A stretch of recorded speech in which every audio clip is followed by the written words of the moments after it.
En la clase de hoy vamos a comenzar un tema nuevo, que es el tema de destilación. Si alguno de ustedes tuvo la oportunidad de mirar un poco el material, sabe de qué va esto. La clase de hoy la vamos a dedicar fundamentalmente a revisar algunos conocimientos que se supone que ustedes ya poseen, centrado fundamentalmente en los equilibrios líquido-vapor, pero tal vez enfocados levemente distinto de lo que ustedes ya vieron. Así que, si les parece bien, podríamos comenzar la clase de hoy.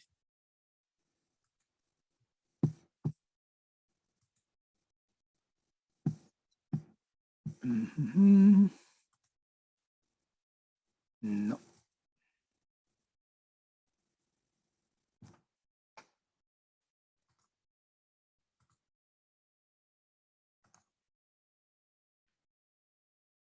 Pregunta, ¿están viendo una diapo que dice destilación? Sí. Perfecto. Muy bien, entonces arrancamos este tema. Hasta el momento hemos visto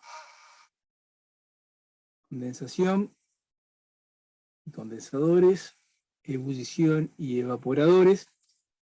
Y ahora vamos a ver ebullición. Perdón, vamos a ver destilación. Un error. A veces a mí me gusta empezar los temas con un pelín de historia.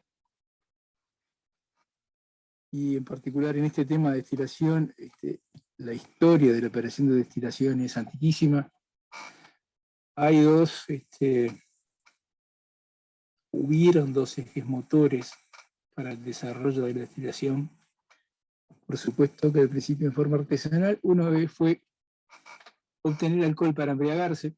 La humanidad ha perseguido obtener destilados que contengan alcohol. Entonces algunos rastrean esas primeras destilaciones en China, asociados a obtener destilado del fermentado de arroz. Otra de las líneas impulsoras en forma artesanal de esto es todo lo que tiene que ver con la perfumería. Esencias, perfumes.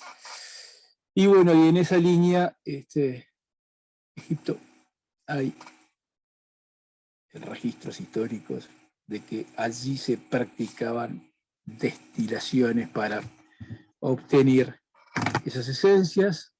Esto también luego aparece en la antigua Grecia, en Roma, en la antigua Roma. En la Edad Media, el mundo árabe hizo muchos aportes en esto de la destilación, y un punto alto de la Edad Media es los monasterios, con el ya tradicional destilado conocido como whisky. Les presento aquí un grabado que me parece bonito, el grabado en sí mismo, donde aquí lo que pueden ver es una retorta, debajo del cual se hace fuego. Acá hay uno simétrico, otra retorta. Allí se coloca el líquido que uno va a destilar, típicamente un fermentado, de cebada si va a ser whisky, o de uva si va a ser grappa. Los vapores emergen por esto que se le suele llamar el cuello de cisne o pico de cisne, e ingresa acá donde se condensan los vapores. Vamos a ver un corte de esto.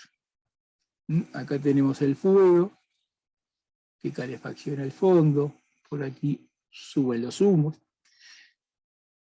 La retorta, pote o alambique, según las distintas denominaciones, donde se colocaba el fermentado, como les mencioné, los vapores se emergen por aquí y van a un condensador en forma de serpentín.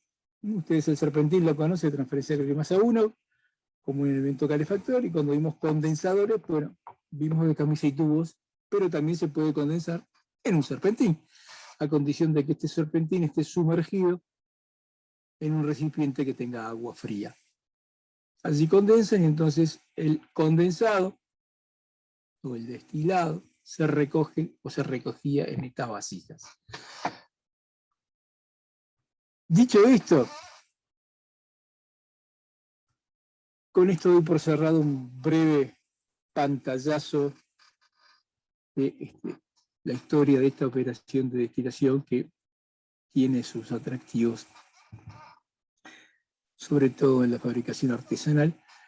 No sé si logran leer lo que dice abajo de la palabra destilador. Dice destilateur d'eau de vie, el agua de la vida. Eso es como se llaman, es una de las acepciones al nombre de grappa. Grappa es de origen italiano, eau de vie es de origen francés, pero esencialmente son destilados de lujo de uva.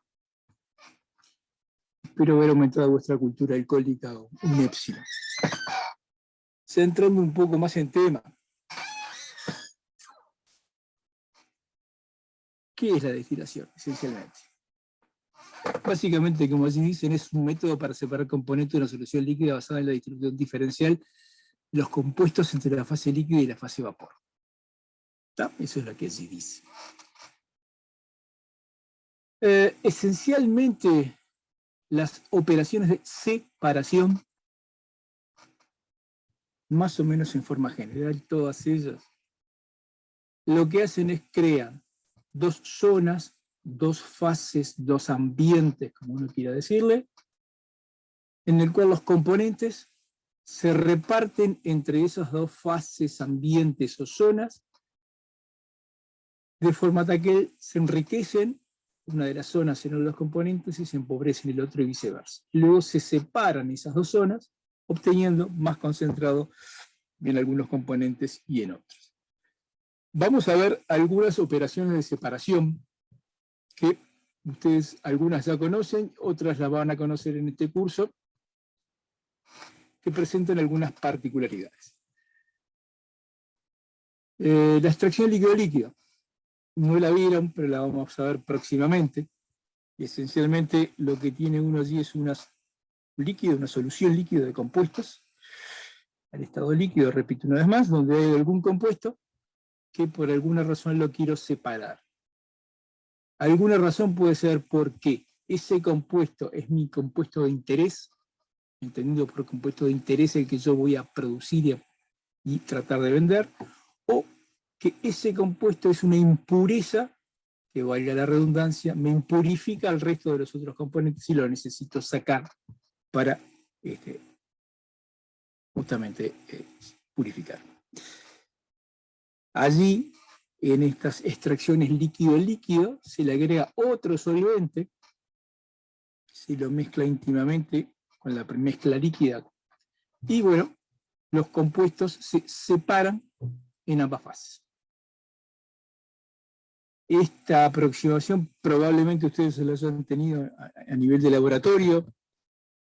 ¿Te acuerdan cuando, supongo que hicieron alguna extracción con éter de petróleo para obtener algún compuesto que era muy soluble en ese solvente? Y luego separaban en la bola de bromo, separaban por un lado una fase y la otra. ¿Qué características tiene esto desde el punto de vista de la transferencia de masa y la separación? Que en esta operación todos los componentes se reparten entre las dos fases. Y si viene de algunas excepciones donde el compuesto es completamente invisibles, en general todos los componentes están presentes en las dos fases.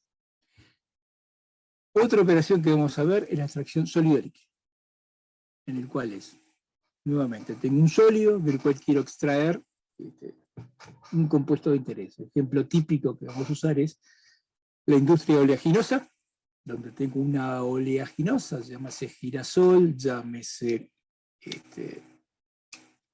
no sé, alguna otra oleaginosa, en el cual quiero separar y obtener el aceite. Entonces, a ese sólido, con algún pretratamiento, se lo mezcla con algún solvente, en el cual ese aceite sea muy soluble, y luego se separa el sólido o una corriente, un barra muy concentrada en el sólido, y un solvente con el producto que yo quiero extraer. Una operación que ustedes sí ya vieron es la absorción gaseosa, donde normalmente hay un gas, uno tiene un componente y lo quiere transferir hacia un líquido, o hay un líquido y hay un componente que uno lo quiere transferir hacia un gas. ¿Está? Y por último, otra operación de separación que vamos a ver próximamente también es secado, donde allí queremos evaporar o transferir desde un sólido o un líquido un componente hacia una fase gaseosa. Generalmente vamos a estar focalizados donde una de las fases es el sólido y el otro es el gas, y allí generalmente vamos a estar focalizados en la operación de secado, donde lo que se quiere transferir es agua. En estos tres sistemas, suponemos que un solo componente es el que se transfiere. ¿Ok?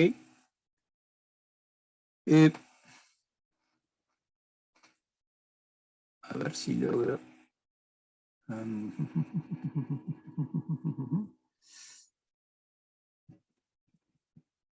Si me dan un segundo.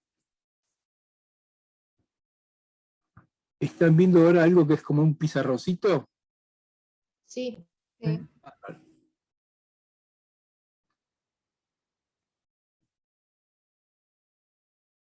la operación de destilación, que es la que nos convoca en esta clase y en las próximas,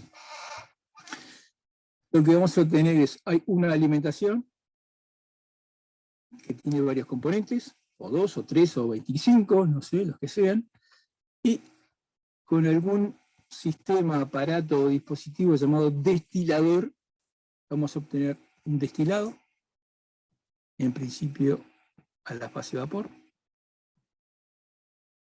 que posteriormente lo vamos a condensar, y un líquido de fondo que se le suele llamar W de waste o también B de bottom, que es un líquido. Eso es lo que nos ocupa. Y lo que les estaba diciendo recién es que, bueno, en esta situación de la destilación, como vamos a ver a lo largo de la clase de hoy, todos los componentes que ingresan por aquí van a estar presentes tanto en la fase de vapor como en la fase del fondo, en distintas proporciones al original, y por ya usar un caballito de batalla, el destilado va a ser más rico en los componentes más volátiles, y el fondo, o waste, o bottom, va a ser más rico en los componentes más pesados. Después vamos a formalizar un poquito más que es esto, más volátil o más pesado. ¿Está? Pero acá lo que le quiero fijar la idea es que en esta operación que vamos a hacer, todos los componentes están presentes en todas las fases. Vamos a ver a uno que ustedes ya conocen, la absorción gaseosa. La absorción gaseosa, hay un gas,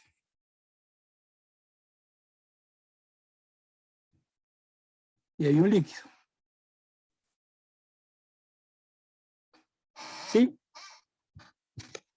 Vamos a suponer por un instante, voy a borrar esto.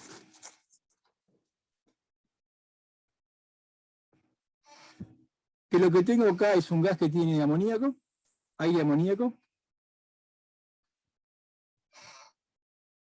A ver si logro. Si me da un instante.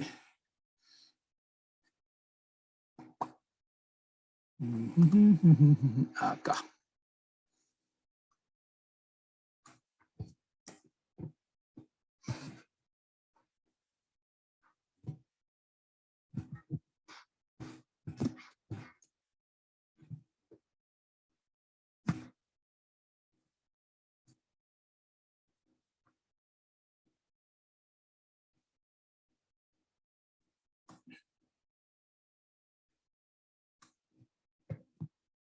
El ejemplo típico que ustedes conocen. Tengo una corriente de aire contaminada con amoníaco, que antes de emitirla a la atmósfera le tengo que retirar amoníaco. Para ello utilizo agua y por lo tanto absorbo el amoníaco en agua. Es un ejemplo bastante visto por ustedes. ¿Se acuerdan cómo era el diagrama de equilibrio de esto? La línea de equilibrio que ustedes tenían.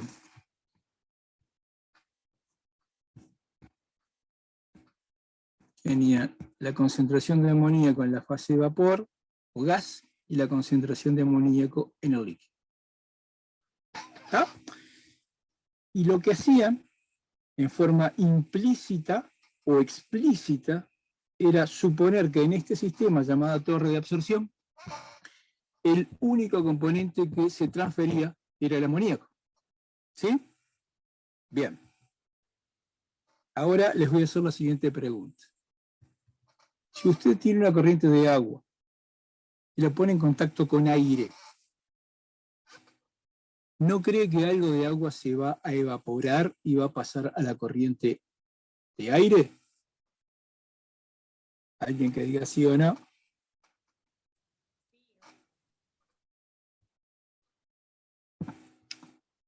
Digo, ¿lo podrías repetir? ¿Cómo no? En esta cosa que se llama torre de absorción, ustedes focalizaron su atención en torres de absorción relleno. ¿Se acuerdan que hay un relleno, anillos Rayleigh o lo que sea, regaban, entre comillas, o distribuían agua sobre ese relleno, y a su vez el aire, con el contaminante, que en este caso sería amoníaco, pasa entre ese relleno, entra en contacto profundo con la corriente líquida y transfiere amoníaco del aire hacia el líquido. ¿Sí? Yo les decía que ustedes tenían una línea de equilibrio de este estilo, ¿no? Y la hipótesis que manejaban era que el único componente que se transfiere, en este caso, de la corriente gaseosa al líquido, es el amoníaco. Eso lleva a otras cosas como esta ecuación, la fracción de amoníaco más la fracción de aire es igual a 1, y la fracción de amoníaco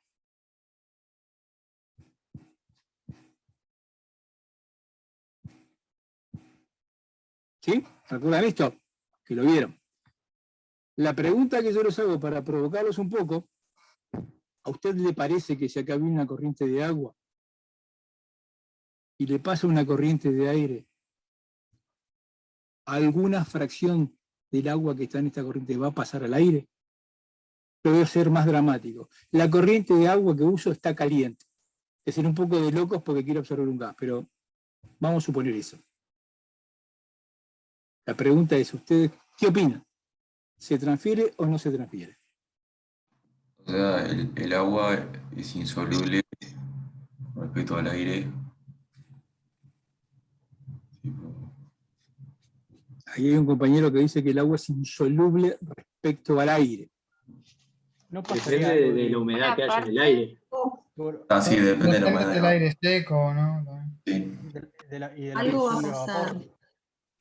Tal vez lo despreciamos porque la fracción sería pequeña. Bien. El último que dijo es, Ahí va eso.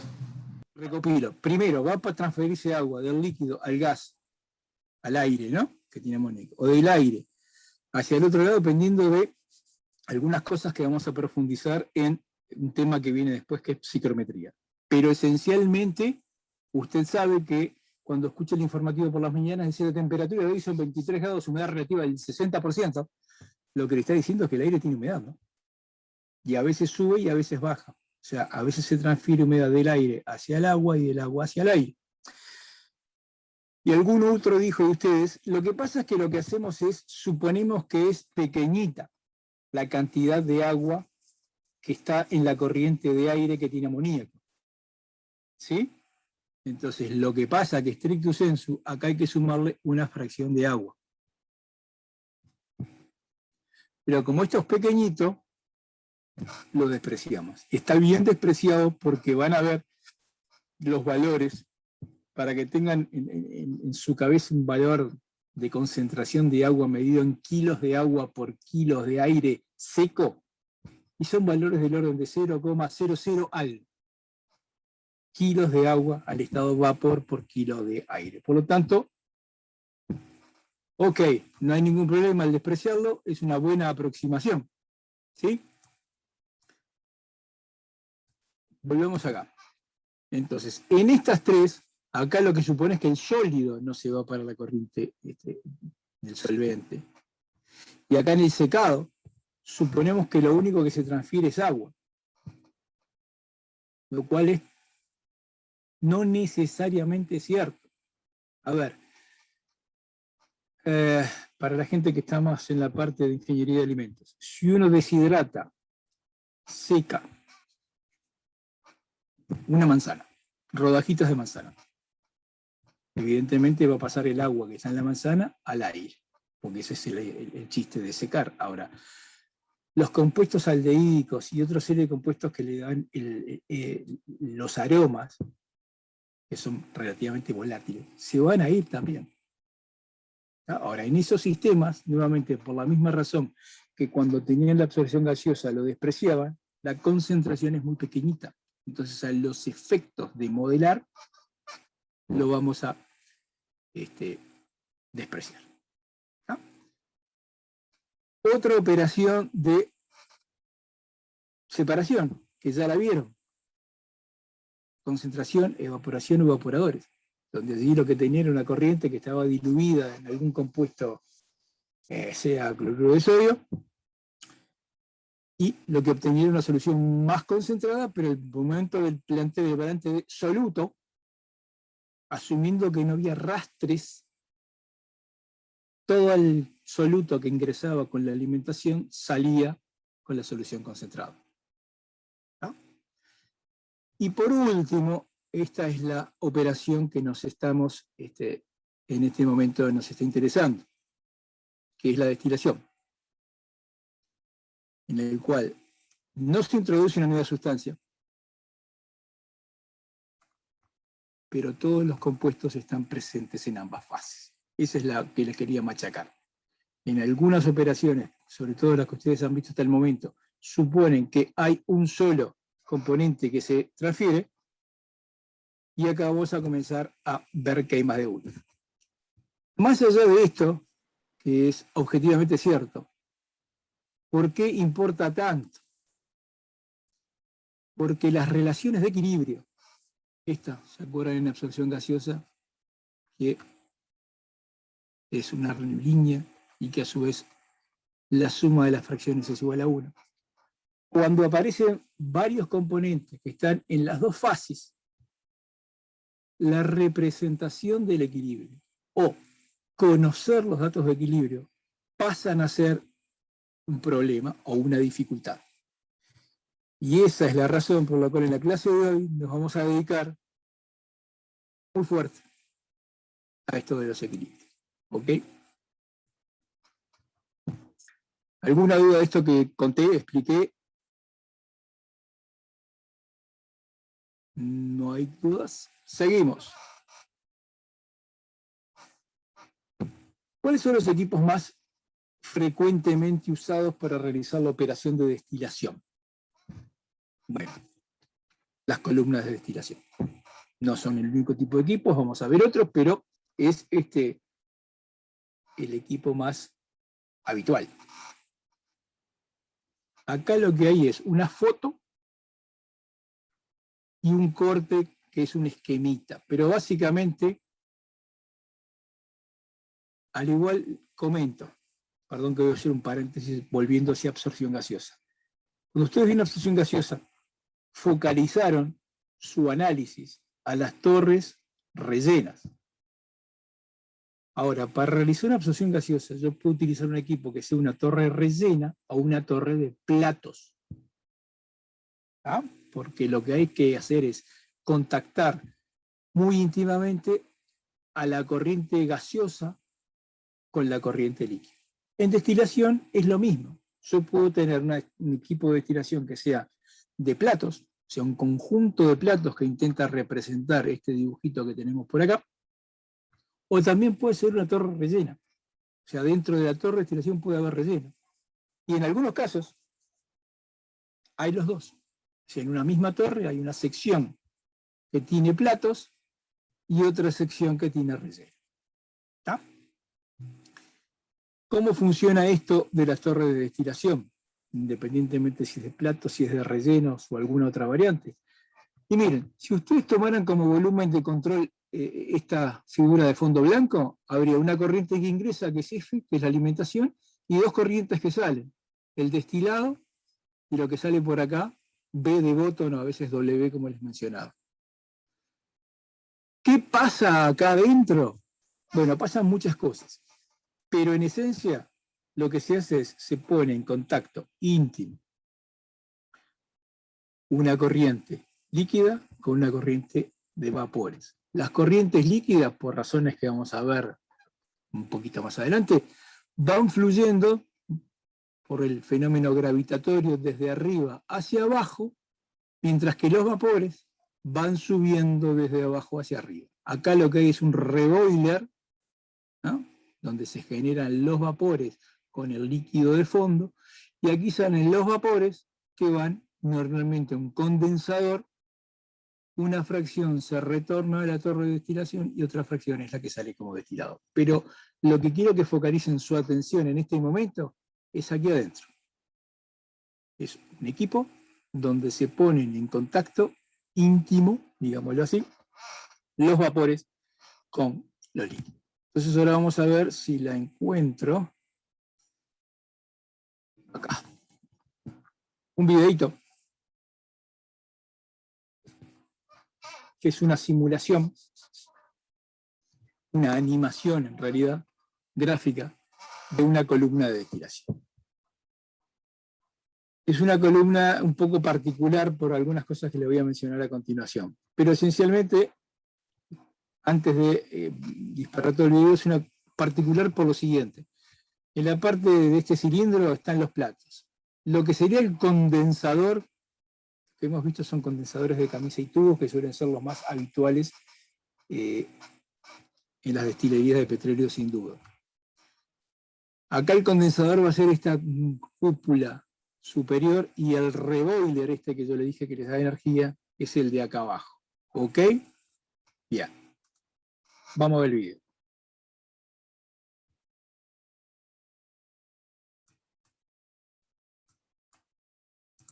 Entonces, acá le dicen aire de proceso, pero en realidad lo que están inyectando es la alimentación, que viene caliente y libera calor aquí abajo donde está el reboiler.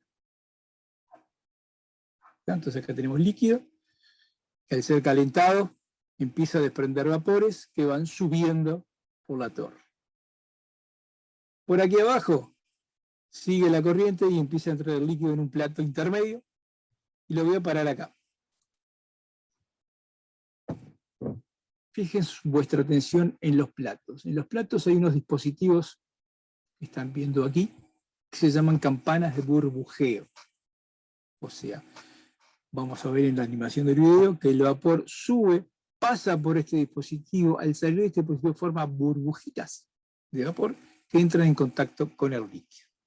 Mientras que el líquido, como va a ver la animación, va llenando un plato, desborda por esto que se llama el vertedero, viene al plato de abajo, desborda por el vertedero del plato de abajo, y así sucesivamente, hasta alcanzar el fondo de la torre.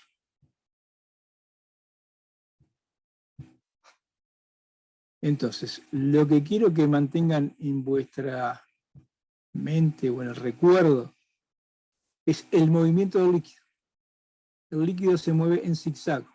Viene así, cae por el vertedero, viene así, cae por el vertedero, viene así, cae por el vertedero, viene así, cae por el vertedero hasta el fondo.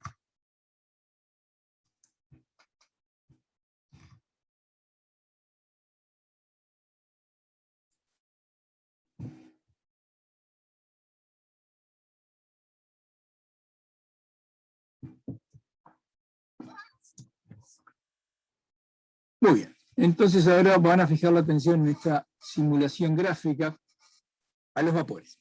Los vapores van subiendo, subiendo, subiendo, subiendo, subiendo, alcanzan la parte superior que yo les dije que era un condensador con algunas particularidades en lo que refiere a su construcción.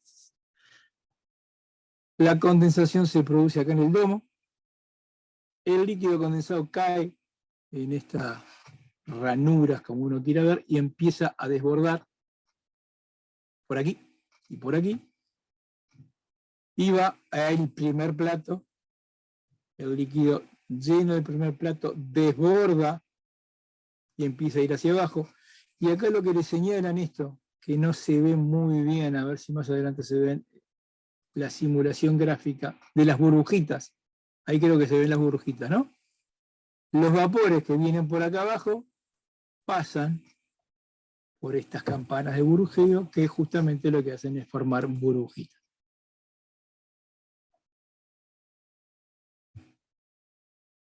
Muy bien.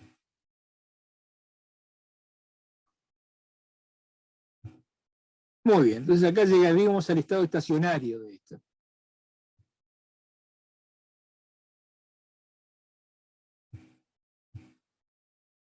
A ver si viene algo más. No. Buah.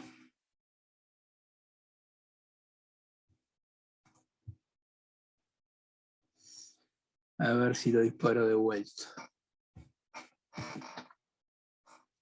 Porque les quería mostrar o hacerles ver.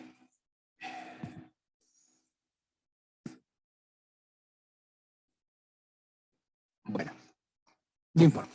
No era demasiado relevante lo que le quería hacer ver. O sea, esencialmente cuando eso entra en estado estacionario, lo que hay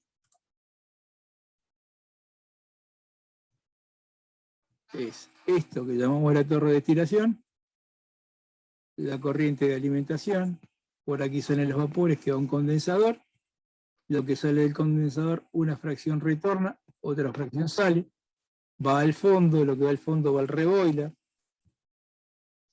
una fracción se reinyecta para allá y otra fracción sale.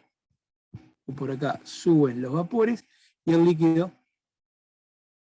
O sea, básicamente lo que hay es un contacto, repito una vez más, de los vapores con el líquido se mueve en forma transversal respecto a los vapores, y ahí se produce la transferencia de los distintos componentes entre las dos fases. ¿Okay? ¿De qué depende cuánto separo? ¿Cómo se separan los componentes?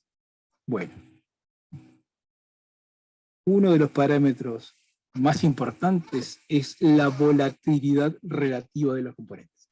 Vamos a ver dentro de 2 o 3 diapos la definición un poco más formal de volatilidad, ¿no? Pero es una de las propiedades fundamentales.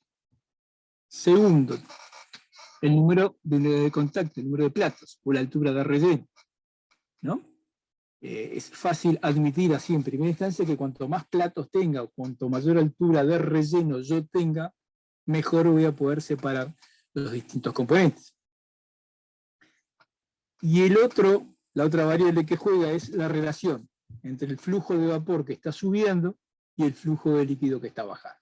Pero esencialmente esos son los primeros 3, los principales, digamos, variables que van a definir cuánto voy a separar de los componentes. Entonces, en resumen, para que se transfiera componentes de un líquido hacia un vapor y del vapor hacia un líquido, se da una serie de fenómenos con relativa complejidad. Entonces, por una parte, va a depender de los equilibrios termodinámicos entre las fases que tengan los distintos componentes. Y es, repito una vez más, de lo que nos vamos a ocupar en la clase de hoy. Va a depender también de las propiedades de la mezcla. Por una parte, de la viscosidad de esos líquidos que están circulando por ahí adentro. Por otra parte, la tensión interfacial de la fase líquida y la fase vapor, eso juega un papel muy importante en la formación de las burbujas.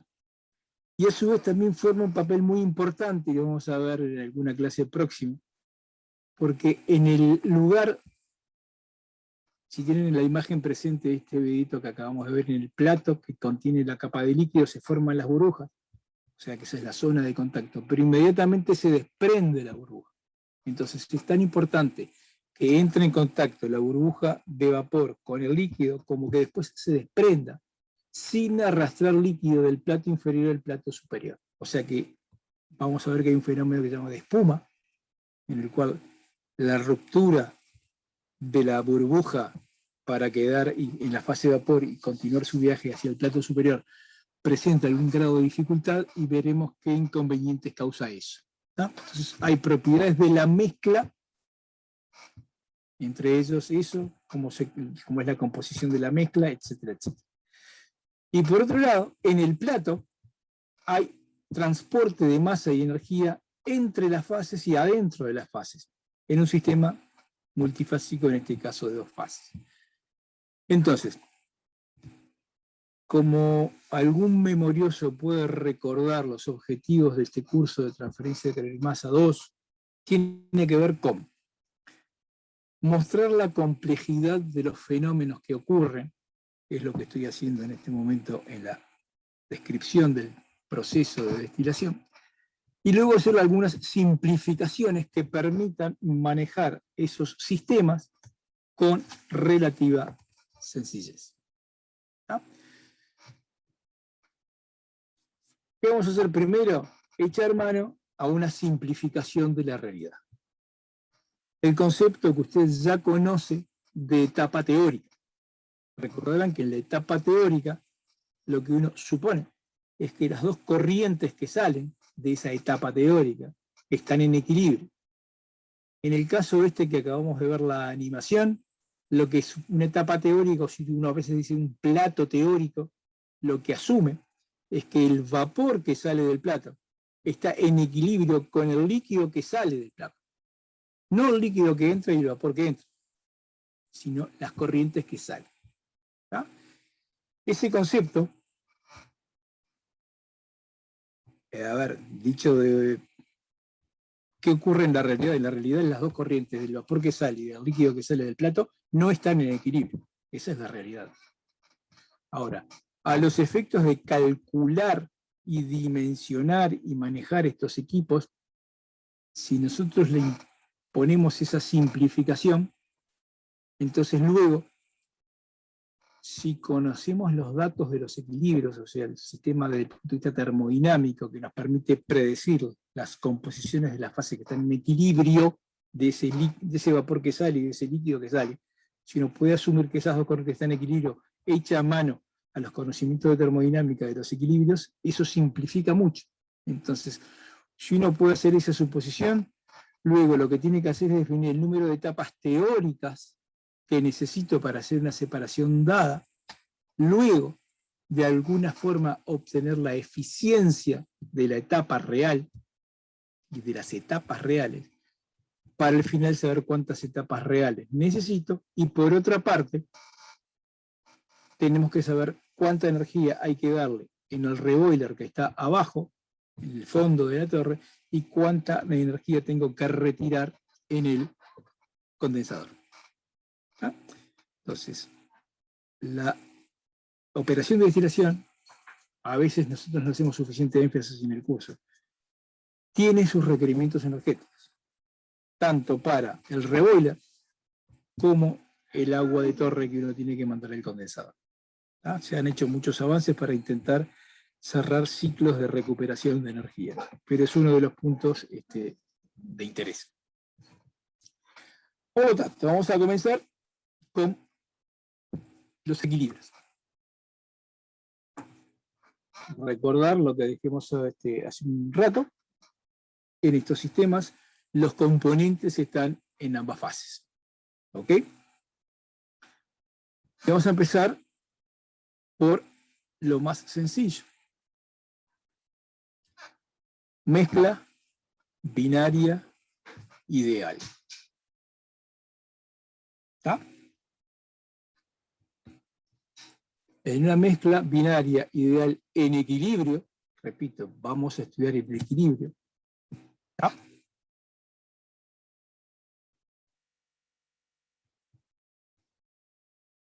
Vamos a echar mano primero a nuestro clásico caballito de batalla. La regla de la fase.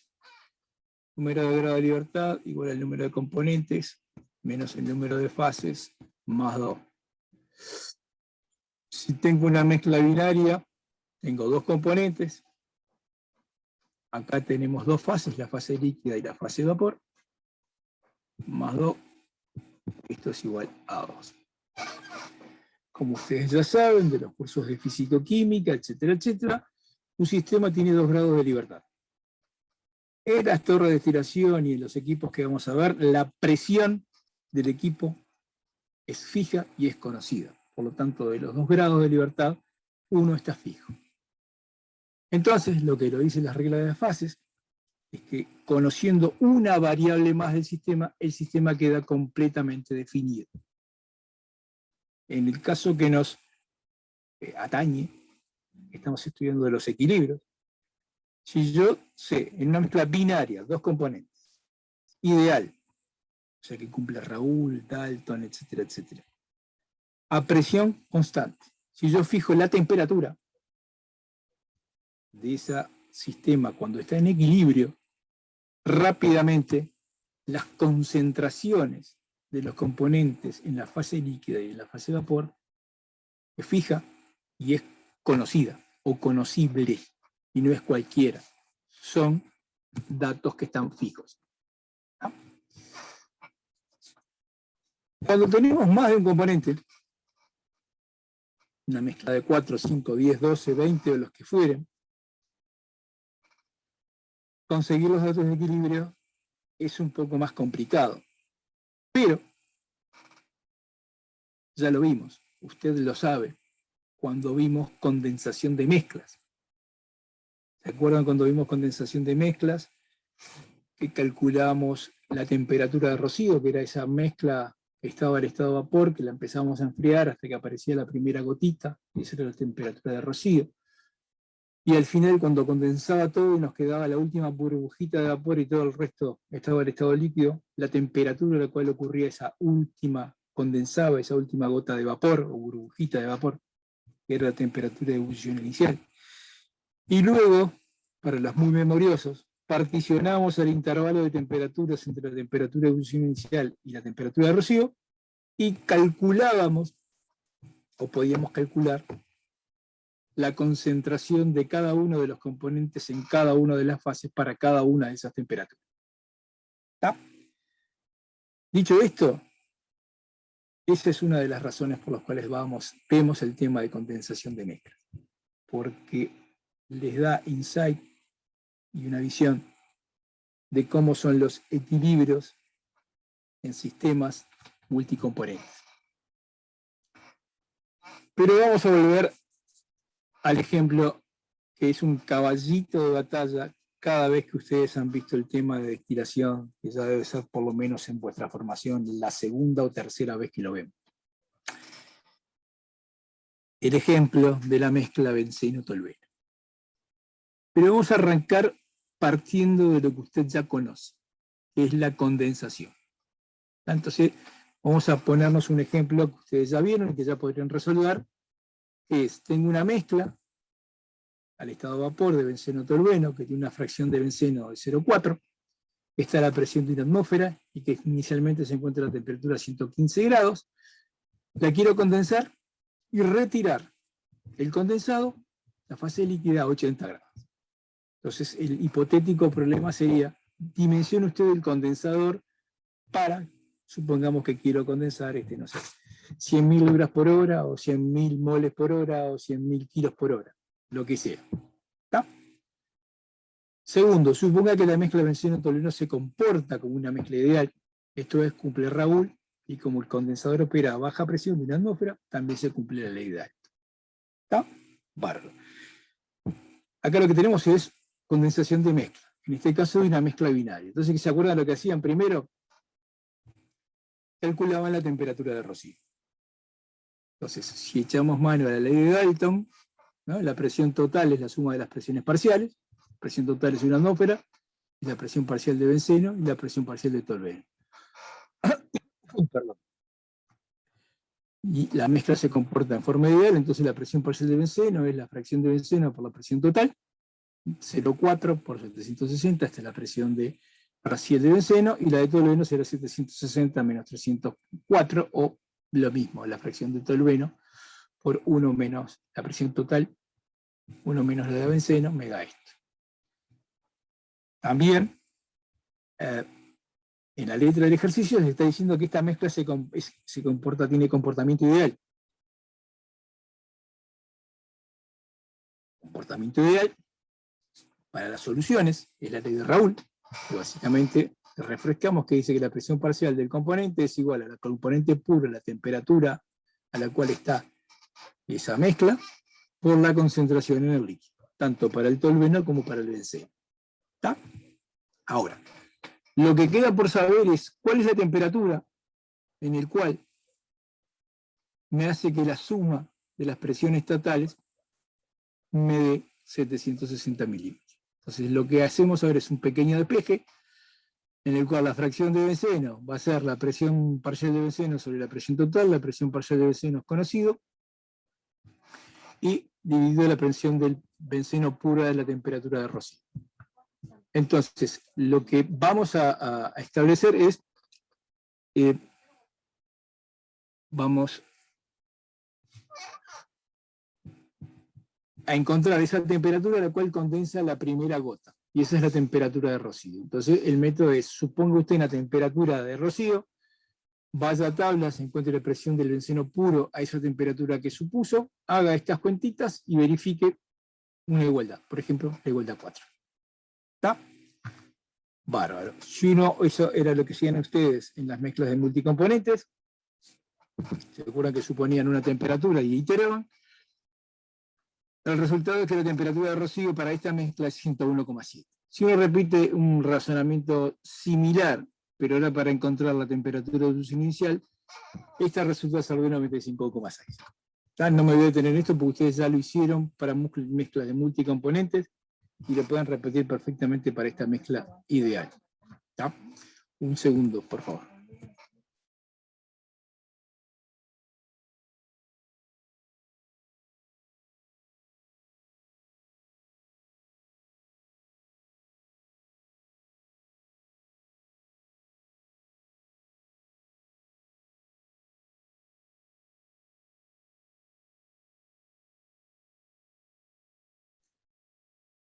Volví. Entonces, en resumen, tenemos una mezcla de vapor benceno tolueno, fracción No molar de... estás compartiendo. Ah, gracias por avisarme, olvidé poner acá, compartir. Compartir.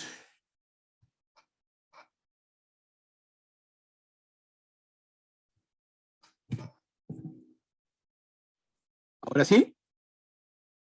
Sí. Entonces, sí, en resumen, tenemos vapor, fracción molar de benceno 0,4, fracción de tolueno 0,6, está a 115, y lo quiero condensar y sacarlo a 80. Entonces, ¿qué va a pasar? Va a haber una zona, echando mano a nuestra jerga de la nomenclatura de condensadores, en el cual se va a desobrecalentar desde los 115 hasta 101,77, que ahí se comporta como el enfriamiento de una mezcla, independientemente si es flasheo o no es flasheo, de la temperatura del tubo, pero vamos a hacerlo fácil, supongamos que acá no hay flasheo. Luego se va a condensar, variando la temperatura desde 101,77 hasta 95,6, y una vez que está todo el líquido a 95,6, lo tenemos que enfriar hasta 80. O sea, en este hipotético condensador tenemos 3 zonas de condensación.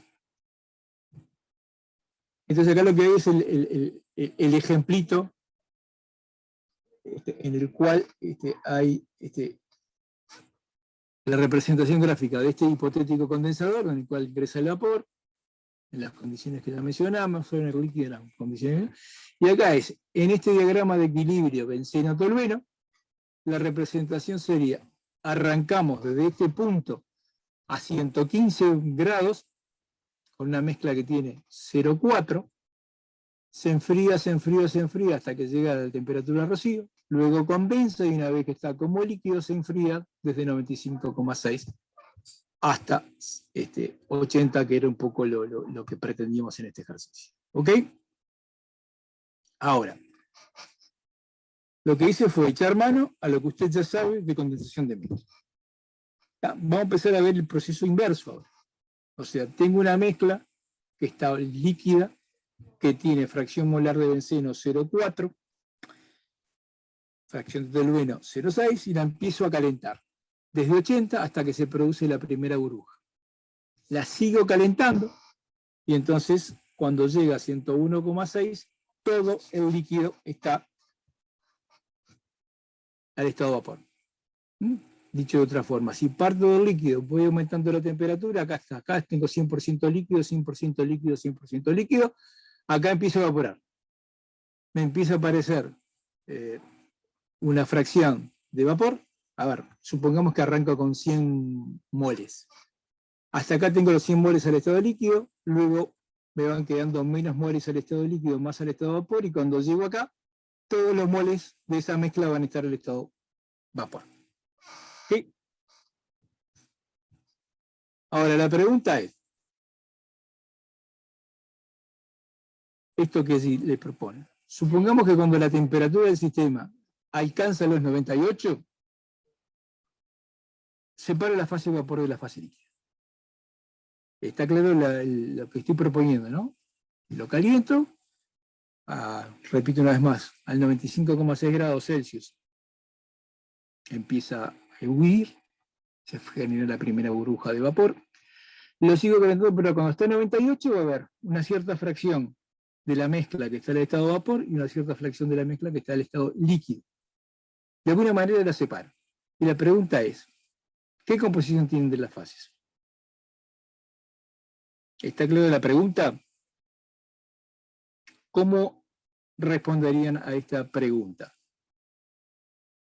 Utilizando el diagrama. Claro. Vamos al diagrama. La temperatura de 98 estaría más o menos por acá. Trazo una recta horizontal perpendicular al eje de las temperaturas. Y me va a decir que, bueno, no sé, a ver si lo tengo hecho después. Sí, acá está. ¿No? Trazamos una recta, entonces tenemos un vapor que tiene 0,58 de benceno y un líquido que tiene 0,38. Entonces acá el comentario que ustedes ya más o menos conocen. Yo partí de una mezcla líquida que tenía 0,4 de benceno. Cuando estoy en 98 tengo una fracción de vapor y una fracción de líquido en el cual el vapor se enriqueció en el componente más volátil. El componente más volátil de esta mezcla es el benceno, y el líquido se enriqueció en la fase, se empobreció del componente más volátil que benceno. O sea, de 0,4 pasó a 0,50 y pico y a 0,30 y pico en el líquido. ¿Está? Entonces, ¿qué acabamos de hacer en este ejercicio mental, digámoslo así? Hicimos una destilación. Calenté la mezcla hasta una cierta temperatura y separé la fase de vapor de la fase líquida. ¿Sí? ¿Está claro? Sí. Bárbaro. A la pucha. Tenía preparada. Bueno. No puedo echar mano de esto, no se puede creer. No se puede creer. Bueno. Bueno. A ver. Aunque sea, vamos a hacer la pregunta y no voy a poder hacer la encuesta de cuántos responden opción 1, opción 2, opción 3. La pregunta sería, tengo una mezcla líquida de benceno 0,4 tolueno 0,6 y la caliento hasta 90 grados. Opción 1, voy a tener una fase líquida. Opción 2, voy a tener una fase líquida y una fase vapor. Pero opción 3, voy a tener una fase vapor. Solo vapor. Levanten la mano, que hay un dispositivo. José, ¿te puedo interrumpir un minuto? Adelante, ¿cómo estás, Juan Manuel? ¿Cómo te va? Buenas tardes, ¿cómo va todo? Muy José, bien. Vi Sí. que preparaste una encuesta acá Sí, y me da ¿y la por qué? opción de iniciar votación. ¿Probaste eso? A ver, pongo A votación. ver, le doy iniciar, a ver. ¿Desaparece ahí? Sí. Sí, Ya sé. sí. Bárbaro. ¿Y por qué usted decía a mí no? Yo no la veo. Hice trampa, Jorge. Ah, ¿No claro. te qué apareció a trampa. vos? Pues, a mí, yo cliqueo ahí donde dice votación y me aparece un ¿Los porcentajes? ¿No te aparecen los nada. porcentajes? Dice, usted inició Una sesión persona dentro votó. de... Su sesión de votación está inactiva. Y no sé cómo Vamos, hacerlo. 4 personas, 5 personas, 6. Muy bien, tiene que haber 60 votos por lo menos.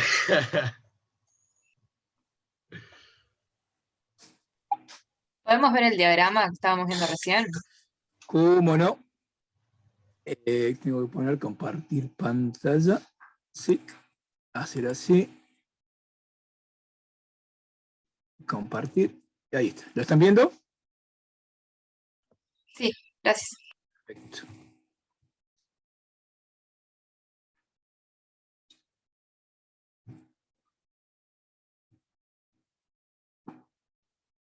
¿Cuántos contestaron a esta pregunta sencilla?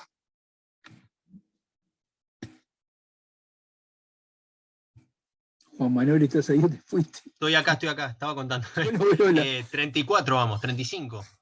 35. Vamos que podemos llegar a 40. Vamos. Vamos a Ruca. Y después Juan Manuel me vas a explicar por qué si vos la ves y yo no la veo. Qué interesante esto. Informático. Es una buena pregunta igual. ¿Te aparecen resultados, aunque No. sea? No. No me aparece nada. Nada de nada. Qué misterio. Bueno, vamos casi 2 minutos, 46 votantes. Bueno, vamos a dar por cerrada la... Bueno, finalizamos. Finalizamos. ¿Cuáles ¿Se son los ve ahí? resultados? A ver, le voy a poner compartir los resultados. A A ver, ver si ahí lo ven. ¿Lo pueden ver? Empatar, algo. Yo no veo nada. Bueno, tenemos 51% dice que hay una fase líquida y 49% dice que hay 2 fases, una líquida y una vapor. Nadie votó que hay fase vapor solamente. Está Perfecto. peleado. Entonces 24 ganó la 23. mayoría, Por si el un voto ganó la 51%... fase líquida. Sí, por un Ganó la voto. fase líquida y sin más explicación. Entonces, ahora viene la segunda parte de esto de las votaciones, que es la más complicada, ¿no? Preguntarle a algún representante del grupo que sacó 51%, que votó porque hay una sola fase líquida, y a un representante de los que dijeron que había una mezcla líquido y vapor, que argumenten levemente de por qué votaron lo que votaron. ¿Alguien se anima de alguno de los dos subgrupos?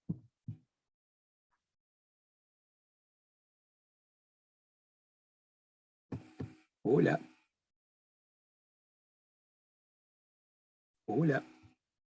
Yo puse mezcla, pero me equivoqué, porque no me acordaba cuánto era la temperatura de ebullición. Después cuando Sí, pusieron el diagrama cambiaría el voto, pero está. No importa. A ver, el ejercicio que era bastante tonto. Lo que perseguía era, a ver, compartir pantalla.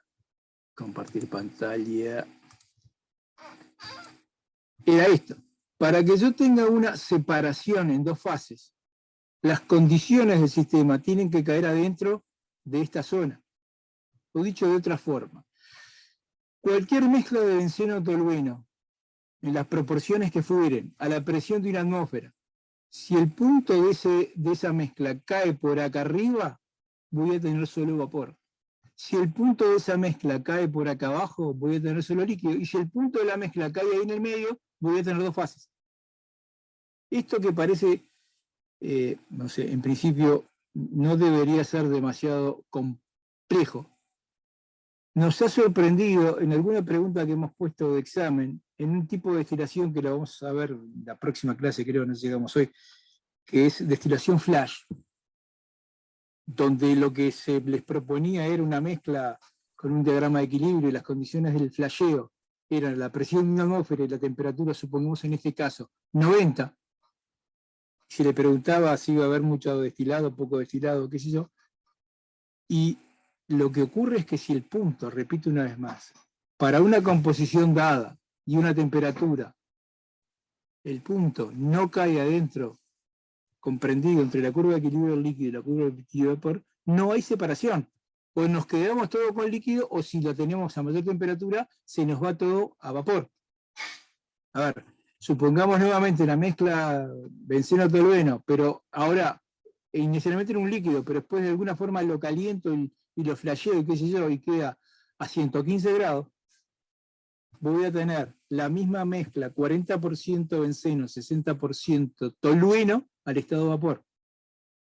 Entre comillas, no destilé nada, no separé nada. Sin embargo, si la temperatura es 98, el punto 9804 es este, que en el equilibrio voy a tener una fase líquida con esta composición y una fase de vapor con esta composición, y voy a separar un poco los componentes.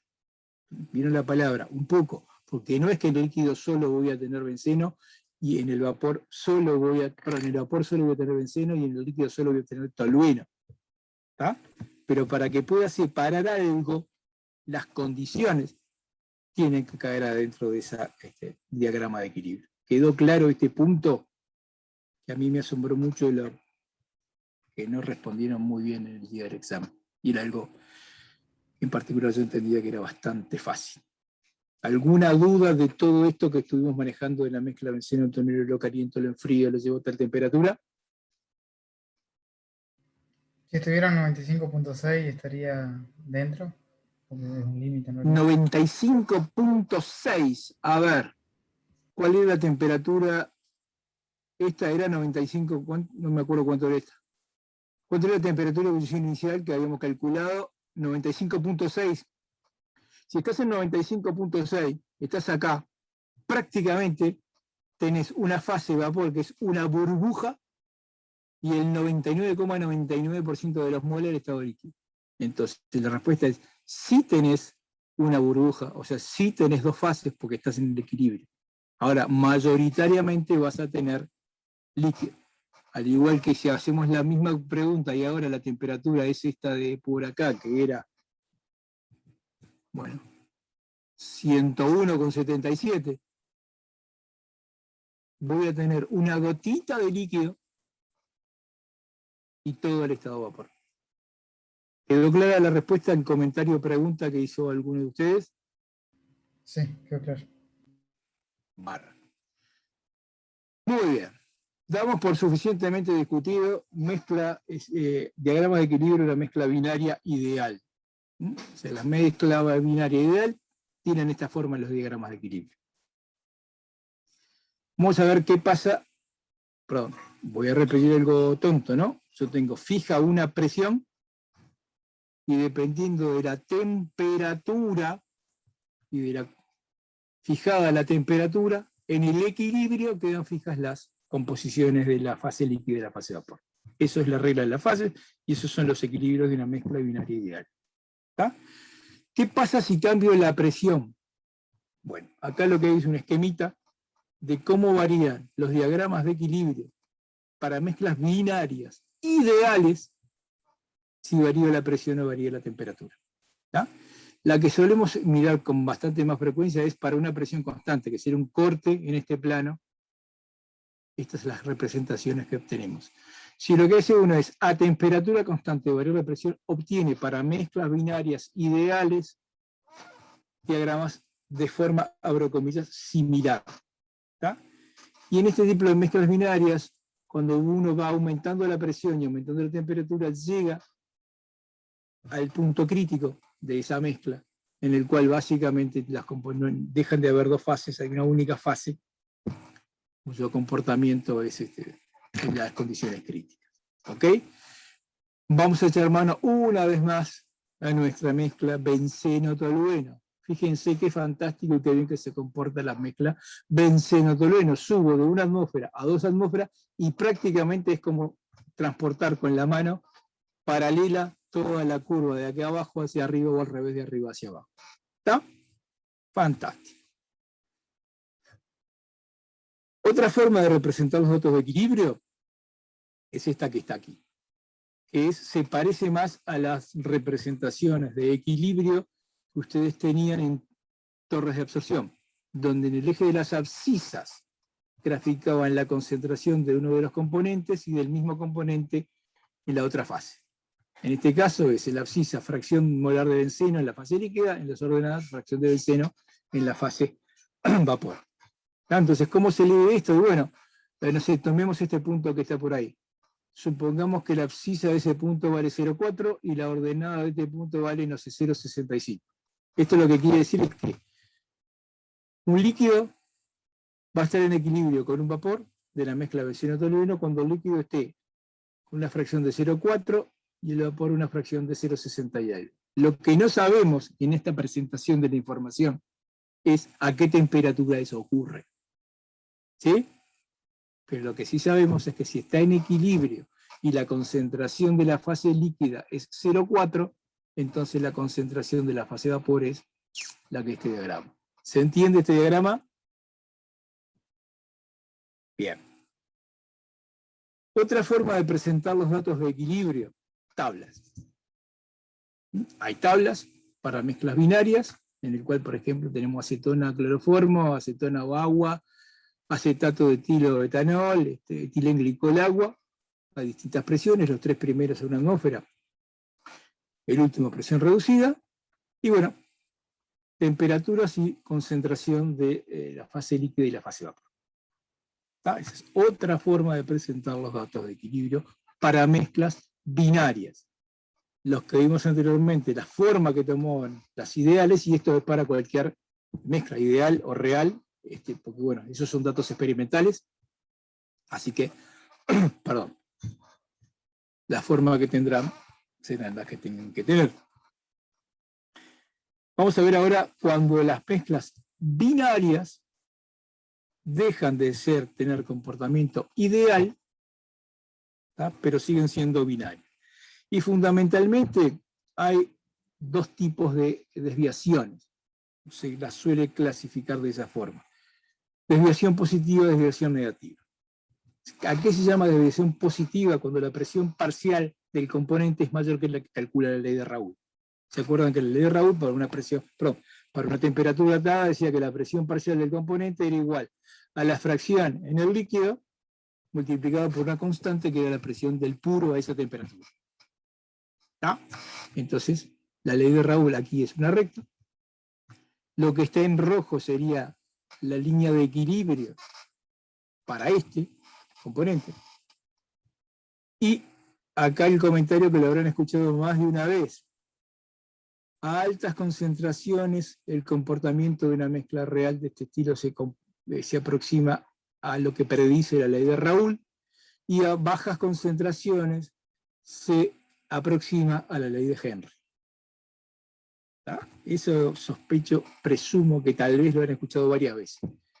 Dicho en buen romance, lo que quiere decir es que cuando tengo muchísima concentración del componente, acá tenemos el componente puro, acá no sé, 95% de componente, 5% de otra cosa, la incidencia o el apartamiento de la idealidad cuando tengo pequeñas concentraciones de otra cosa es muy pequeñita para una mezcla binaria.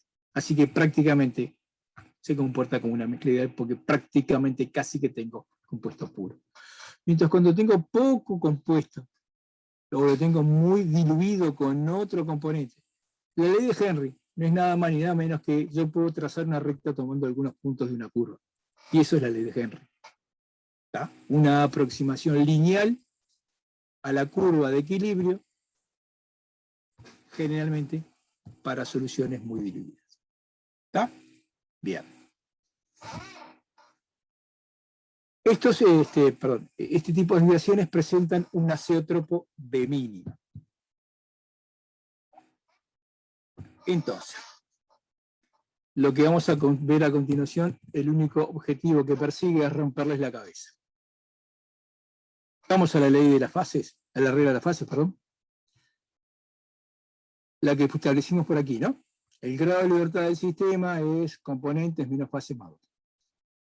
Si ahora el sistema metanol acetato de metilo, creo que es el que tenemos acá, ¿no?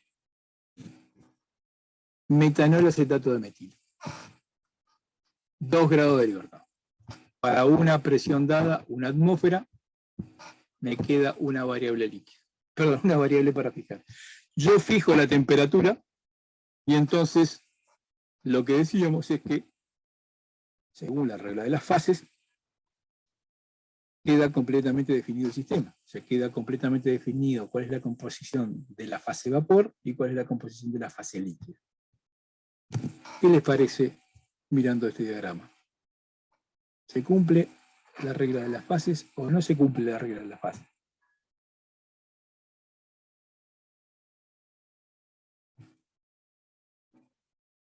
Tendré que abrir una encuesta para que voten por sí o por no. ¿Alguien que se anime a decir algo? Hola. ¿Hay alguien ahí? Acá estamos, profe, estamos pensando, a ver. Piense, mientras yo me tomo un traguito de agua. Repito una vez más, la regla fácil decía, para una mezcla binaria, perdón, para cualquier mezcla, el número de grados de libertad del sistema es el número de fases menos el número de componentes más 2. Fases acá, 2. Componente, 2. Grado de libertad, 2. Fijada una presión, que acá no lo dice, pero esto es la presión. No, acá dice 760. Pero, a ver, no te puede pasar que, o sea, vos podés tener una presión ya definida y te movés por una temperatura, pero no fijás con la temperatura qué composición, porque, bueno, está ahí marcado también, ¿no? Que podés tener distintas composiciones a la misma temperatura y presión. Entonces estás violando la regla de las fases. No dependería de dónde partís, digamos. Yo voy a ser machacón. La regla de las fases es, fijada la presión, que está fijado, y fijada la temperatura, no tengo más grados de libertad. No tengo más grados de libertad significa que el resto de las variables están clavadas en un valor. Que sea fácil o difícil conseguir ese valor es otra historia. No se cumple la regla de las fases. Porque la regla de las fases se cumple para sistemas ideales, no para sistemas reales. ¿Está? Y está ahí el ejemplo, cuando los sistemas no son reales, y seguimos con el caso sencillo de mezclas binarias, ¿no? Y estamos con dos componentes que no son cosas muy extrañas, el metanol y el acetato de metilo. No son unos compuestos extrañísimos, ni moléculas muy rebuscadas, ¿no? Cuando se desvía del comportamiento ideal, uno no puede aplicar herramientas que fueron generadas en condiciones de idealidad. ¿Por qué pongo esto arriba de la mesa? Por un lado, porque es interesante ejemplificar esto con la regla de las fases, pero tiene un alcance un poco más general. A veces uno tiene metido dentro de la cabeza algunas afirmaciones que son ciertas si se cumplen alguna cantidad de hipótesis. Y a veces uno las aplica en otras condiciones, donde alguna de las condiciones de hipótesis no se cumple. Alguna situación, perdón, donde alguna de las condiciones de hipótesis no se cumple. Este sería el caso para la regla de las fases, a un sistema binario, pero que no tiene comportamiento ideal. Lo segundo que tenemos metido dentro de la cabeza, y yo lo dije a propósito cuando analizábamos el diagrama benceno-tolueno, es que la fase líquida se enriquece en el componente más pesado y la fase vapor se enriquece en el componente más volátil. Bueno, acá, de este lado, eso no se cumple. Si yo vengo con esta mezcla, lo llevo hasta 55 grados y separo las dos fases, la fase vapor tiene mayor fracción de metanol. ¿Tá? El metanol es el componente menos volátil, porque tiene mayor punto de ebullición. Acá está el punto de ebullición del metanol y acá está el punto de ebullición del acetato. Mientras que acá de este lado sí se cumple que el líquido se enriquece en el componente más pesado y el vapor se enriquece en el más volátil. ¿Ah? Se repite una vez más.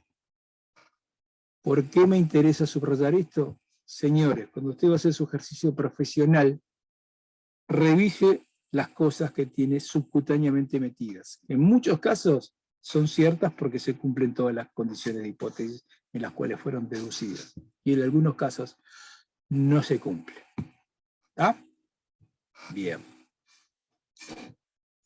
Este es lo mismo que el otro, pero en lugar de metanol, acetato de metilo, etanol, acetato de etilo. Es la misma historia. Se apartan de la idealidad, presenta una azeotropo de mínima. Seguramente lo que voy a decir a continuación de los azeótropos en general, también ya lo habrán escuchado, que el azeótropo desde el punto de vista de su comportamiento, en lo que refiere a la ebullición, es igual a un compuesto puro. ¿Lo han escuchado alguna vez o no? Sí, no, no, sí. Silencio profundo. Sí, escuchamos, sí. Bien, ¿por qué? A ver, sigamos la historia esta. Tengo esta mezcla de etanol, acetato de etilo, que es un líquido 0,2, que lo empiezo a calentar. Acá, temperatura de ebullición inicial, lo sigo calentando, temperatura residuo al revés. Hago el mismo ejercicio que hicimos con la mezcla benzeno-tolueno.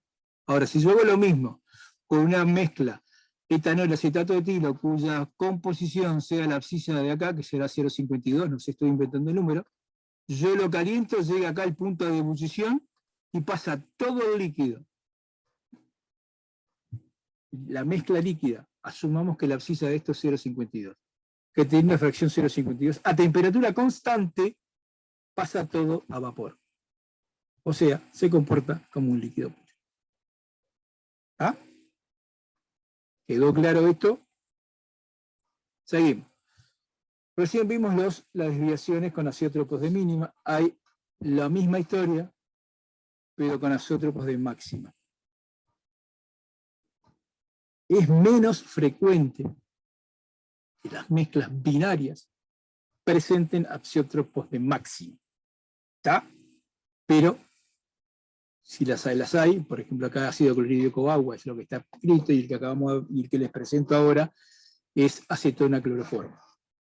¿Está? Algunos sistemas binarios tienen comportamiento y presentan azeótropos de máxima, cosa que no es muy frecuente, pero a veces se presenta. Y ahora vamos a ver un bonito diagrama. Repito una vez más.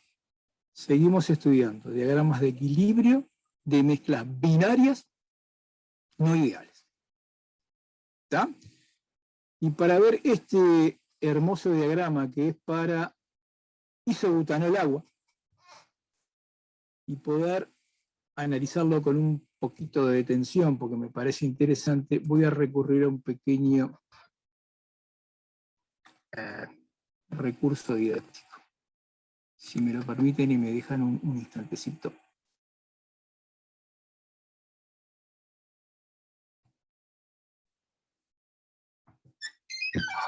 ¿Qué acabo de hacer? De tapar para que vuestra atención se concentre acá abajo. En este sector del diagrama donde tengo líquido. No hay vapor. Tanto de este lado como de este lado tengo líquido. Ahora, el ejercicio mental que les voy a proponer es el siguiente.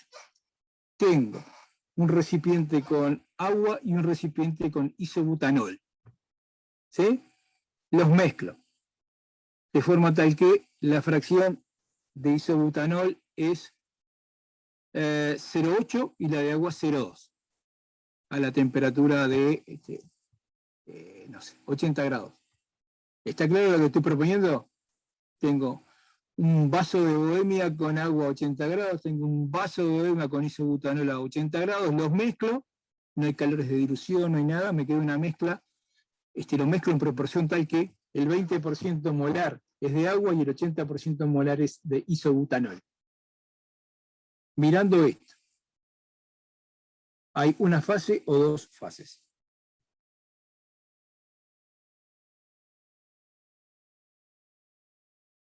Aguardo vuestra respuesta. ¿Cómo dijiste? 20 de agua y... Exacto, sería el 0,2 de agua, 20% molar de agua, 80% molar de isobutanol. Tengo una fase, ¿no? 30 grados. Es una fase líquida. Ahora voy a repetir la experiencia, pero voy a ir incrementando la cantidad de agua. Y ahora voy a preparar, voy a agarrar de vuelta el vaso del agua que está a 80 grados y el isobutanol que está a 80 grados, y lo voy a mezclar, pero ahora voy a tener 60% molar de agua, 40% molar de butanol. ¿Qué ocurre? Hay dos líquidos. Quedan dos fases líquidas. Lo que van a ver, va a haber una fase superior y una fase inferior. ¿Sí? Eso es lo que ocurre. Si yo tomo una alícuota de una de la fase superior y una de la fase inferior y las analizo, ¿tá? Supongamos, repito una vez más, que el 80 grados estaría acá. Justo coincide con esta rayita que une el punto C con el punto E. ¿Ok? Y analizo. Va a haber una fase que va a tener la composición del punto C y otra fase que va a tener la composición del punto E.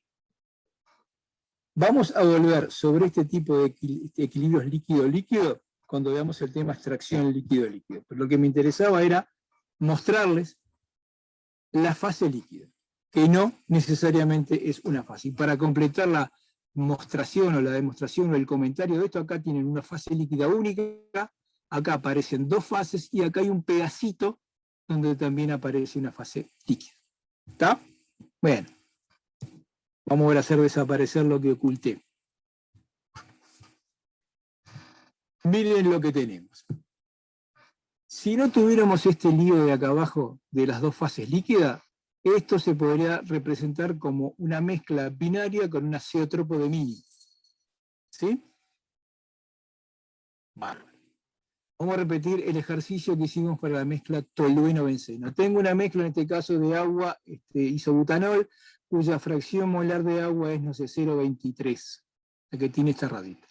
La tengo al estado de vapor a la temperatura de 108, la empiezo a enfriar, cuando llegue a una temperatura, invento de 101, empieza a condensar la primera gota, la sigo enfriando y termina de condensar completamente cuando la temperatura es 94, la sigo enfriando hasta la temperatura 9.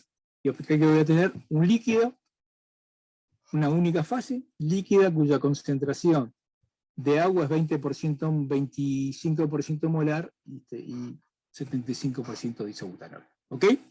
Acá la historia es idéntica a la que vimos de la, de la mezcla de benceno tolueno. Ahora, ¿qué pasa si yo arranco con un vapor a la presión de este diagrama, que no está dicha, pero yo supongo que debe ser una atmósfera?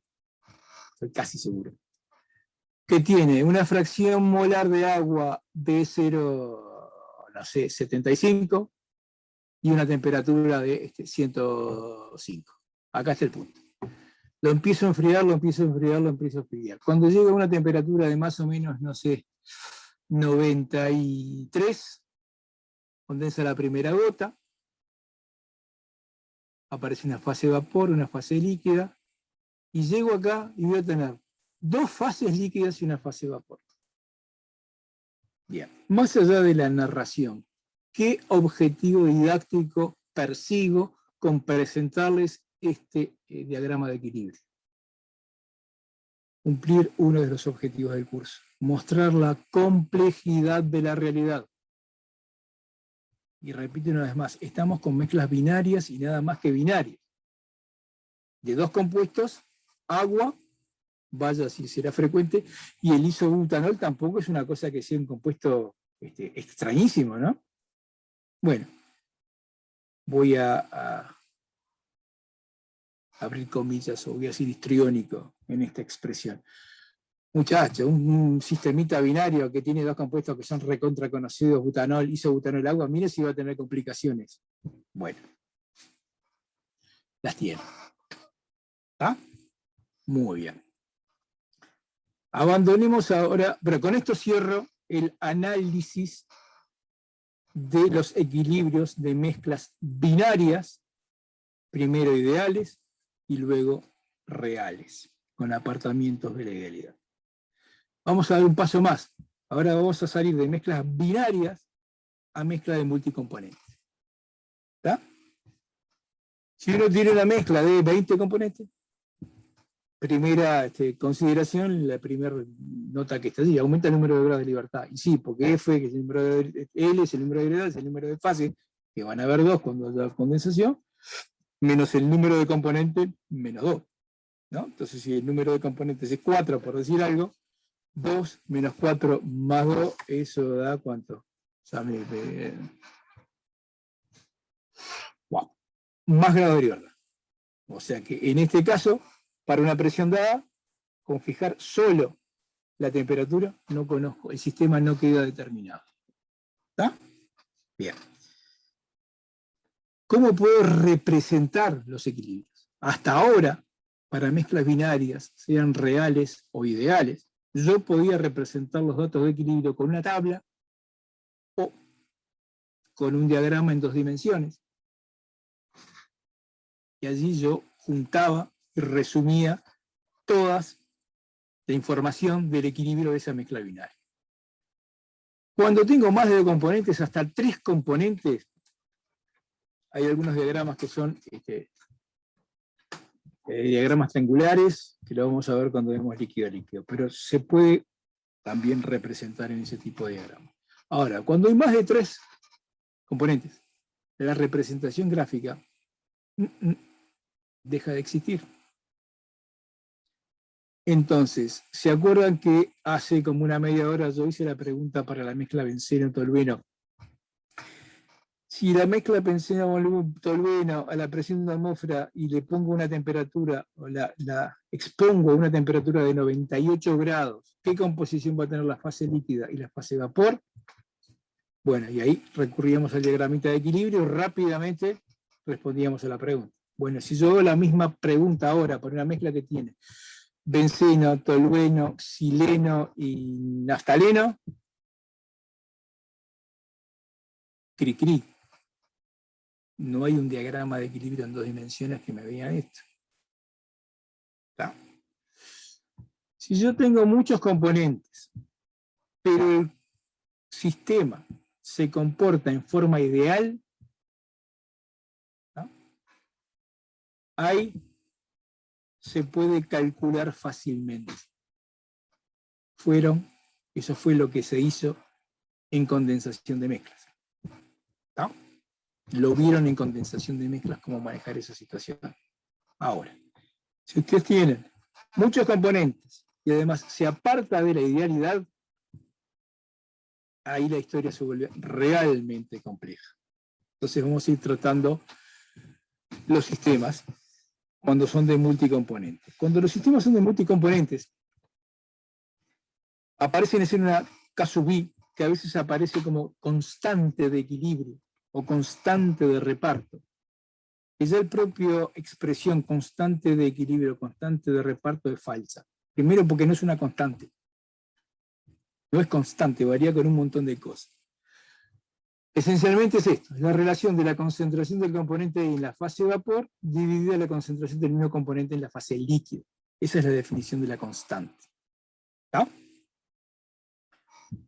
¿Cómo podemos saber cuánto valen esos K sub i? Bueno, pueden haber correlaciones empíricas, pueden desarrollarse modelos teóricos en función de presión, temperatura y composición en las fases, y eso es lo que vamos a ver en las próximas diapositivas. ¿Está? Quédense con eso por ahora. Ahora nos vamos a buscar a ver cómo encontramos esos valores de K sub i.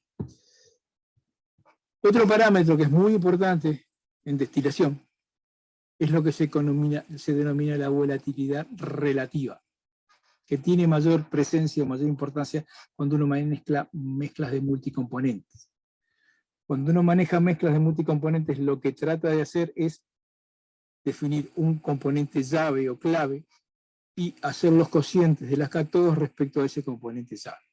Pero en la definición más general, la volatilidad relativa es el cociente de esos K sub i. ¿Está? ¿Por qué es importante en destilación la volatilidad relativa? Porque si bien los K sub i, como ya le adelanté, son funciones de presión, temperatura y composición, el cociente de los K sub i varía, no es una constante la volatilidad relativa, pero varía mucho menos que los K sub i por separado. Por lo tanto, es una herramienta muy útil suponer que la volatilidad relativa es constante y calcular un montón de cosas a partir de esa suposición. ¿Ah? Y después tratar de refinar la representación del equilibrio. Eso es una cosa. El segundo elemento, yo tengo una mezcla de multicomponentes, donde alguno de ellos, el valor de alfa, se aproxima a 1, Quiere decir esto que la volatilidad de uno es igual a la volatilidad del otro, o que la volatilidad relativa es próxima a uno, o sea, próximo, porque va a ir un poquito más que uno o un poquito menos que uno, eso depende de cómo uno coloque los K. Bueno, si fuera en el límite, si vale 1, no lo puedo separar por destilación. ¿Por qué? Porque el componente, esos dos componentes cuya volatilidad relativa, el componente I y el componente J, cuya volatilidad relativa me da 1, se reparten de igual forma entre la fase vapor y la fase líquida. Por lo tanto, como las destilaciones, un sistema de separación en el cual yo genero una fase de vapor y una fase líquida y los componentes se reparten entre esas dos fases, si tengo la volatilidad igual a 1, se me van a repartir los dos. Entonces, puedo llegar a separar el resto de las cosas, pero esos dos componentes no los voy a separar. Y en general, en la operación de destilación, si hay componentes cuya volatilidad sea mayor que 1,05, perdón, menor que 1,05, perdón, acá es menor. Perdón, rectifiquen esto, acá es un menor.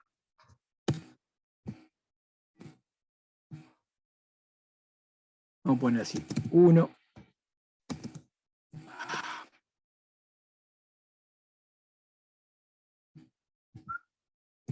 ¿Por qué me aparece eso?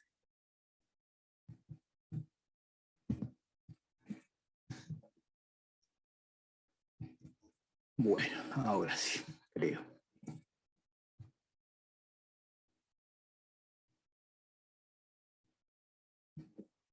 Ahora sí. Si el valor de alfa está entre 1 y 1,05, o sea que es menor que 0,5, la destilación no es una buena técnica o tecnología para separar esos componentes. Se resumen, vamos a focalizar nuestra atención en cómo obtenemos los valores de K sub I, y recuerden la importancia de la volatilidad relativa, de la cual vamos a echar mano en algún otro momento. Primera forma de calcular los K sub I. Estas, o nomogramas parecidos a estos, ¿se acuerdan que lo que hay es fijada una presión y fijada una temperatura para los distintos componentes, en este caso hidrocarburos, N-octano, N-octano, yo puedo sacar los valores de K sub I. ¿Ya? Estos que se presentaban en el pasado, cuando la computación no estaba muy difundida, salían de expresiones de la ecuación de estado de Benedict-Rubin. Y ahora, en estos casos, en los cuales las mezclas son de componentes similares, estamos hablando de hidrocarburos, el valor de K sub I dependen casi exclusivamente de temperatura y presión del sistema. ¿Está? Bárbaro. Por ser bastante machacón. Si yo tengo una mezcla a 30 grados Fahrenheit y a la presión de 150, tendré un valor acá, pero si tengo la misma mezcla a 30 grados Fahrenheit para una presión de 40, los valores de K sub I serán otros. Está claro esto. Para mezclas que se aproximan a un comportamiento ideal, o sea, cuando las especies químicas tienen estructuras similares y que no hay mucha interacción entre las moléculas, típico caso de los hidrocarburos, entonces se aproximan bastante a la idealidad. Para este mismo tipo de sistemas hay otra forma de obtener los valores de las K,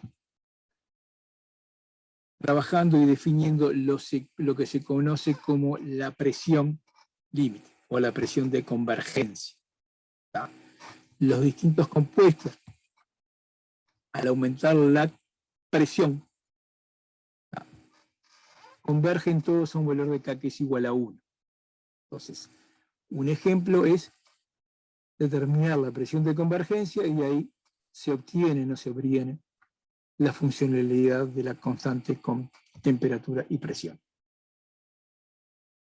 Hay correlaciones analíticas para encontrar los valores de esa constante K sub I, una vez que hace unos cuantos años, por suerte, se han desarrollado la computación, comento, todos los simuladores de proceso, los principales simuladores de proceso tienen profundas bases de datos y profundas correlaciones para calcular los datos de equilibrio. Es uno de los puntos fuertes del KEMCAD y otros simuladores de procesos, es tener estas ecuaciones metidas acá adentro, en el cual la constante ahora pasa a ser el cociente de las fugacidades al estado líquido, el estado vapor, o el estado vapor y el estado líquido, dependiendo de cómo la define. Para llegar a esos cálculos hay distintos tipos de ecuaciones de estado. ¿Se acuerdan? Supongo sí, la conocida por todos, la del gas ideal, la ley generalizada de los gases, hasta acá estoy seguro que todos la vieron. Y no tengo muy claro si conocen estas que están, la 3, la 4 y la 5. Pero son otras ecuaciones de estado, donde los parámetros dependen de las temperaturas y presiones críticas. Y empiezan a aparecer los factores acéntricos de esas componentes. ¿Tá? Para mezclas no polares, no necesariamente la serie de hidrocarburos, sino otros hidrocarburos con, no sé, CO2, nitrógeno. Hay estas dos expresiones. La de Benedict-Rubin, como esta presión de estado, o la de Redlich-Bucknong, el modelo SKR. En el modelo SKR, la ecuación de estado es esta que está aquí. No vamos a detallar. Déjenme cerrar esto y después digo por qué lo presento. Donde cada uno de estos parámetros, A, B, B sub M, etcétera, etcétera, alfa, y como van a ver, empiezan a aparecer algunos términos de interacción que se pueden calcular más o menos fácilmente.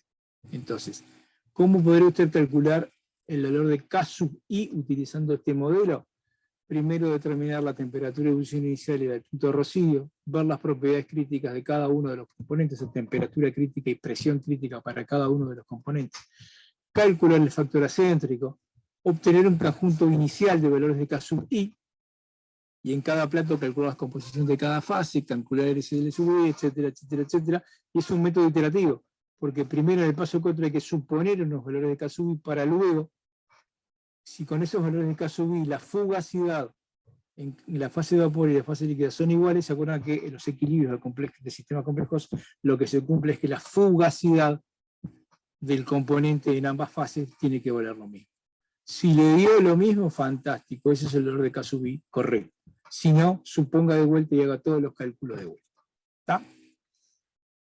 Y acá hay una comparación de los valores que se obtienen calculando con este método, valores experimentales para nitrógeno, metano, etano, ácido sulfídrico, propano, zinc, N-pentano, N-heptano, tolueno, N-decano.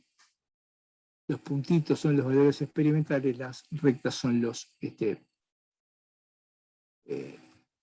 cálculos con la ecuación del modelo de CRK. ¿Por qué presento esto? Una vez más, para mostrar la complejidad de la realidad.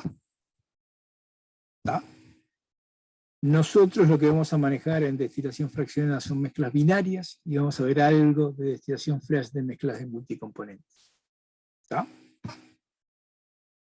Pero lo que me interesaba mostrarles es la complejidad de los equilibrios a medida que las mezclas son de multicomponentes y por ahora son compuestos no polares. Si la mezcla tiene compuestos polares, pues bien, la forma de cálculo de esos coeficientes K sub I son más complejas.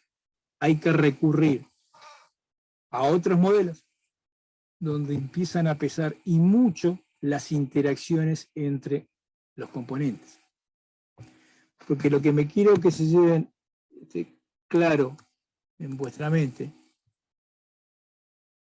es que básicamente, vamos a ver esta acá que me molesta para escribir. El K sub I es una función presión, temperatura y xn con xn para todos los xn. A ver, voy a decir esto que acabo de decir de la siguiente forma. Vamos a un caso sencillo. Una mezcla de solo 3 componentes. está a la presión P y a la temperatura T.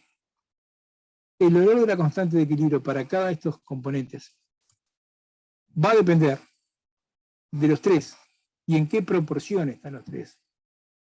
Suponga acetona, etanol y agua. El coeficiente K sub I para la acetona, a la presión de una atmósfera y a la temperatura de 50 grados Celsius, va a depender de los otros componentes, que en este caso son, ya dije, agua y, bueno, no importa, alcohol, supongamos. Pero no solo va a depender de quiénes son las otras especies químicas que acompañan a la acetona, sino en qué proporción se encuentran esas otras especies respecto a la acetona. Y lo mismo que acabo de decir ocurre para el etanol y para el agua. Entonces, los valores de K sub I son en función de todo esto.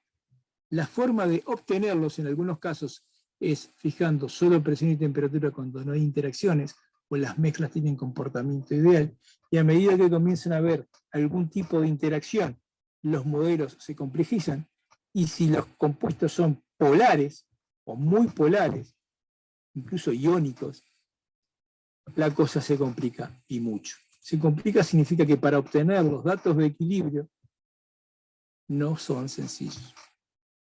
¿Está?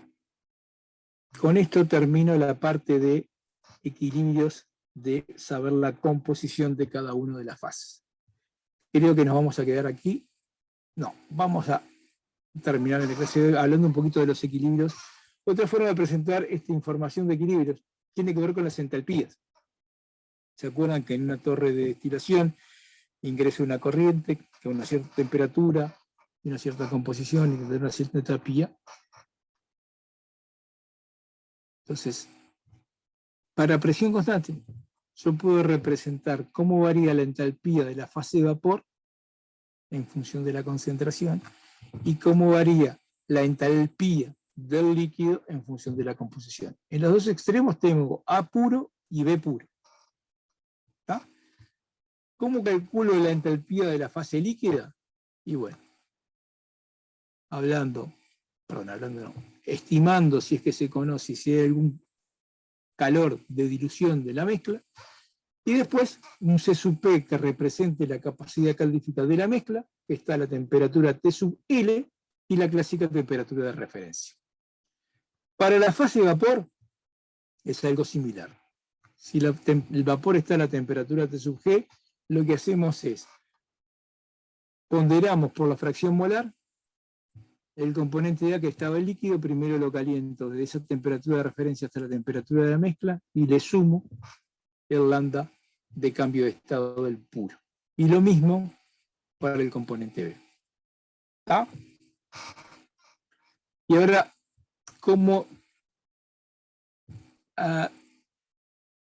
¿por qué son útiles estos diagramas? Bueno, estrictamente hoy por hoy no son útiles, porque calcular estas expresiones son muy sencillitas. ¿Está? Pero sí tienen cierto valor didáctico, que voy a intentar explicarles con este diagrama.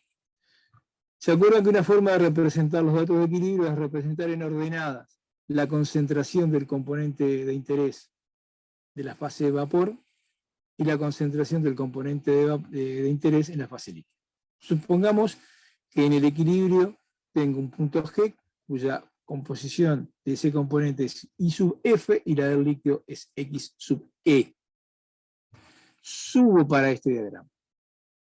En abscisas tengo la concentración. Para encontrar la entalpía del líquido, como XE es XE, simplemente vengo por acá hasta que me topo con la curva de entalpía del líquido.